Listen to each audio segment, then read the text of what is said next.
Okay, at Maryland, 3:30 homecoming game. Good football team. Coach Loxley and his staff done a great job of recruiting the DMV.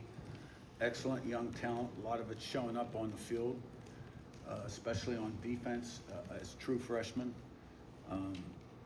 They got off to a 4-0 start, and they had Washington 20-0 with 3 minutes to go in the third quarter for win 5, and then went into the fourth 20-3. And it kind of came apart on them and lost by 4, and then lost to Nebraska by 3, who's a 6-2 football team, as is Washington. And UCLA's a tie game with 33 seconds to go, and UCLA hits a couple big plays, kicks a field goal with 2 seconds to go in the game to win. So 3 tough losses. They're open this week, but really impressed with them as a football team. I mean, they're in the top 10 in the country in turnover ratio. They've got a new defensive coordinator. Been in the NFL for 16 years, was linebacker coach for the Ravens. 2 Super Bowls there. They have 14 interceptions, 22 sacks. They're giving up 17 points a game. Their offense is only giving up 2 sacks. And they're outscoring people the first 3 quarters, 175-50. Got an excellent punter, excellent field goal kicker, short snapper, long snapper, and they're doing a lot of good things. Freshman quarterback, 6'5", 230 pounds, really has a strong arm and can run. And wide receivers are very talented, so is tight end. Line's huge. Good running backs that also catch the ball out of the backfield. So they fly around on defense. They create turnovers. They sack the quarterback. And offensively, they're protecting the quarterback, protecting the ball, making explosive plays, and have a good kicking game. So it's homecoming. We're going to have to be at our best, have a great week of prep starting with today. A couple things about the UCLA game. Got off to a fast start like we wanted to. Aiden Fisher with the interception on the second play, sack on the first play. We had 7-0 out the gate. And defense really won the line of scrimmage. Created 3 turnovers, which resulted in net 14 points for us. Held them to 200 yards. The last drive they gained some yards, but so they were probably in the 150s or 160s for the most part. And 1 of 11 on third down. And offense scored 7 out of 8 drives. Drive 2 through the midway the fourth quarter, I think, or early fourth quarter. And on third and fourth was 14 of 16. And that's probably the story of the game, was third down and the turnovers. And, we ran the ball for 262 yards, and our special teams were solid. We had a couple undisciplined penalties I wasn't real pleased with. But, so it was a good afternoon. But Maryland will be quite a challenge. Questions? Is that enough? Zach? First, just real quick, did you have, I know Aiden Fisher was going through some tests, did you get an update, and do you anticipate him being available for Saturday, or how many? I would list Aiden Fisher as probable. And then with Fernando, have you offered him any advice kind of dealing with the national spotlight he's under? I know you kind of say eliminate the noise and clutter, just delete his social media, he's a thoughtful kid, but this is different. He admitted kind of on Saturday he's never kind of faced kind of the spotlight he's under. Just have you had a conversation about that with him at all? Yeah, up to this point, we haven't really had a one-on-one regarding that. I know he's got a lot of support off the field. My messages to the team are always about staying focused on the here and now and things that affect preparation and positive performance and eliminating the noise and clutter. And he's always tuned into those messages as well. So, but as we move further down the road on a daily basis, the antenna's always up. But I think he's handled it great. He improves every week, makes plays, and I thought he made a lot of really nice plays Saturday. Second, ready. We've asked you in the last couple of years a lot about experienced quarterbacks, especially here. How do you evaluate a guy that is at Maryland, very raw to the division, has a lot of physical tools, has put some good stuff on film, and is obviously still growing? Just what do you see in Lake Washington? He's got great size. They're doing a really good job protecting him, which is huge. I mean, they've only given up 2 sacks. But he's also got the ability to extend plays, avoid the rush, which he's done, and throw it down the field or run, tuck it and run. But he can make all the throws down the field, and he's learning as he goes. But he's very impressive. Rebby and Pete? Yeah, Coach, I did a quick count. I think my math was right. You guys had 11 Big Ten wins in your tenure by double figures. Past decade, I think it was 10. What do you think has led to not only you guys playing well, but having dominance in the Big Ten? Yeah, I really haven't thought about that very much. I think at home, our fans are the best, and playing at home is a huge advantage for us.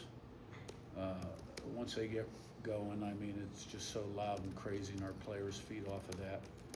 And on the road, we've been successful as well. And the thing we ask our guys to do is play every play like it's nothing, game on the line. And from beginning to end, regardless of the competitive circumstances, and I think they've bought into that message. Pete on your left and Zach Pete. Yeah, Curt, you got a good game from Devin Boykin. What do you need for him to continue that the rest of the way? Yeah, he played really well on special teams too, and had a big interception, had some nice plays, defensive player of the game. I've seen that whole safety position. The more snaps they get, the more familiarity they have playing together. A lot of interceptions in the back end, good ball skills back there. Boykin, Lewis Moore, and Farrell all have good ball skills. And Boykin's a really smart player. He can play all three safety positions. He's a good tackler, good cover guy. And, he made a really nice play on that interception, Saturday, but had some big special teams tackles too. Zach Pete in front of Dan. How would you describe the importance of Bob Bosted with what you guys have been able to do on the ground so far this season? Well, I think it's huge, which is, why I felt so fortunate to be able to retain him. I'm fired up that when I saw he was on the roster the year before, because had been kind of aware of his name but had never met him, probably 10, 12 years ago. And everybody sang his praises about the improvement of the offensive line in 2023. And Bob's an excellent line coach. I mean, he's a football guy, and he's a great fundamental teacher. And and he makes them tough, and those guys respond to him. And but like everything else, it's a team game. It's it starts up front, and then the tight end and wide receiver downfield blocking, and our backs run really hard, and done a great job of protecting the ball too. And Fernando chips in with his yards now and then. Daniel and Seth. The looks Haynes throws are just really cool, really unique. What's the process look like of trying to craft those kind of looks? And how early on after you hired him did you kind of tell that his mind was just really advanced? Yeah, I felt, I got that sense about him pretty quickly when I hired him. Now, you gotta remember, I hired him back in, I think it was 2013 or so. He was coming off of 14, coming off a graduate assistantship at Ohio State under Urban Meyer, and had been a graduate assistant at Indiana and had a Division III job also. I actually hired him to coach a defensive line. That's a position I had available. It's a part-time position, but your full-time hours, full-time coach for maybe $8,000 bucks. And I thought he did a great job with the defensive line. So at that point, I always kind of viewed him as a D-line guy. But he always expressed he wanted to be more of a linebacker guy. And then I always thought he'd be coordinator material. And then when I got the Elon job, he had gone to Kel Davis and they'd got released as a staff. So I was fortunate enough to bring him back to Elon, right? And did a tremendous job. Was Tony Trisciani's right-hand man there, who's now the head coach at Elon. And then when I went to JMU, I hired Corey Heatherman to be the defense coordinator, who's now at Miami. And he did a great job, was with me 3 years. But the day that, about 20 minutes before Corey was to arrive for his interview, Brian came walking into my office and said that Tony down at Elon had offered him the defensive coordinator job at Elon. I said, well, what do you want to do? He goes, I want to stay with you. I said, okay, well, look, I'll talk to Corey, see about you being the co-coordinator, but, understand that Corey's the coordinator. And Corey was cool with that, and then when Corey left to go to Rutgers, right after the 21 season, I think, I elevated Brian, and he just, did a tremendous job, and now you see it, and every year, the package continues to build, the production numbers are great, we're always in the top 3 of the country against the run, we're normally in the top 10 in TFLs and sacks, least amount of yards given up, and he's a football guy. So not only is he good at the X's and O's, and his philosophy is to attack. He wants to attack offenses. So the X and O part of it's a strength, but he's a great teacher. He's a great teacher for the linebacker, very detailed. And I can't say enough good things about Brian Haynes. And I'm glad he decided to stay last year when he had some opportunities, because he's a super key guy in the organization. Seth, on your right, Sammy. Kyle Kamara entered this year with some lofty ambitions and goals. He was talking about wanting to, aiming for a program sack record. Obviously, he's still been productive out there, but he, quieter than expected. Just 1 sack, I guess. Just what's been different for him this year? What's this year been like for him? Yeah, well, I think production numbers speak for themselves, and I think he's got another level he can play at, and I'm waiting to see it. Sammy, on your right, and Jim. Coach, you mentioned that Maryland is very good at taking the ball away. Last year, I think they turned you guys over 4 or 5 times, but the defense responded. What lessons can you take from last year to show the team this year to how to respond to that adversity? Yeah, well, it's a different set of characters on their defense and a new coordinator. I remember 2 early ones and then maybe a late fumble. I thought once we got our feet on the ground offensively after the first 2 series, we played fairly well. But I have not gone back and looked at that tape because it's a completely different scheme this year. So, look, no matter who you play, you got to win the line of scrimmage. You got to be able to run the ball, stop the run, put pressure on the quarterback. You got to win the turnover ratio. Turnover ratio equals points. UCLA were +3, equaled 14 points. We have almost every year since I've been a head coach but 1 been in the top 10 in the country in turnover ratio. And maybe there's 2 or 3, but we're normally there. And then it's a battle of explosive plays. Runs +12, passes +15. Critical situations and special teams. So we've done a really good job of protecting the football. We haven't turned it over hardly at all. And we've been getting takeaways. So I just expect us to practice up to the standard and stack meetings and days, have a great week of preparation, and put it on the field, play 1 to 150. Jim, then wrap us up.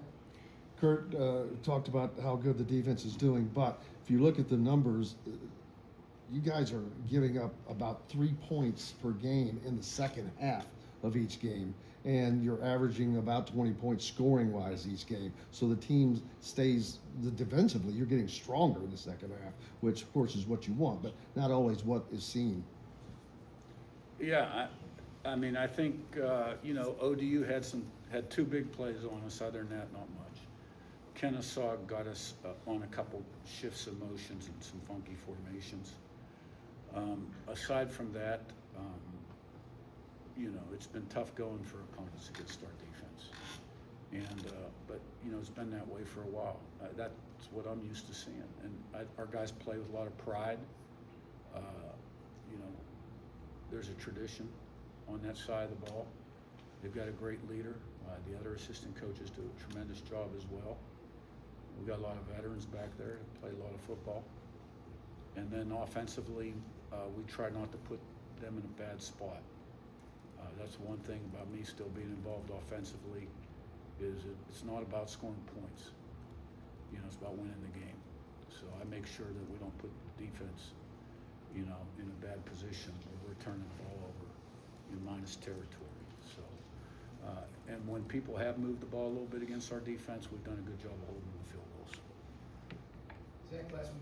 Kurt, I guess something a little lighter, if you didn't mind, to finish today. I know you probably won't have time to celebrate with travel and everything, but I'm curious, Halloween weekend, do you have a favorite Halloween costume from your past, your kids' past, anything like that? Like one that you think back on and that was a really good one? That's a hard question for me. My wife loves Halloween, and she's really disappointed that she's gonna miss it this week. But I can remember as a young kid, my mother making me a homemade Superman or Batman costume, because, you know, back then we didn't have a lot of money. I mean, that was high school, maybe it was a kid, but I think it was Superman, Batman. I was a Snicker bar Reese Cup guy, so the costume wasn't as important to me as getting, you know, all the candy. Have you seen the impersonator that they've shown on TV that's dressed up like Yeah, you? he's pretty good. All right, guys.